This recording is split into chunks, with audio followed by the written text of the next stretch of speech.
لأ اصحى كده وخلّي بالك إن كلمة must لمّا بتيجي في أول الجملة هي the queen of criticism. يعني إيه؟ يعني هي ملكة النقد، يعني معناها النقد، يعني لو جاب لك كلمة must في أول الجملة وقال لك هي معناها إيه؟ معناها criticism، النقد، يبقى كلمة must في أول الجملة معناها النقد، معناها بالبلدي كده هو ينفع كده؟ ما كانش ينفع إنك تعمل الشيء اللي أنت عملته، تنقد شخص على شيء هو عمله، فأمّا أقول لك must you make noise while I'm asleep، هو ينفع إنك تعمل ضوضاء بينما أنا نائم؟ وهنا أقول لك قاعدتين تحفظهم وتخلّي بالك منهم كويس جدًا.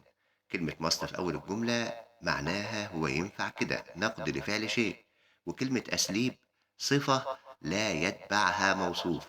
يا جميل، كلمة asleep صفة لا يتبعها موصوف جات في امتحانات الثانوية الأزهرية قبل كده، ما ينفعش تقول asleep boy، وكده يبقى إحنا kill two birds with one stone، ضربنا عصفورين بحجر واحد. ما تنساش تشترك في القناة وتشير المقطع.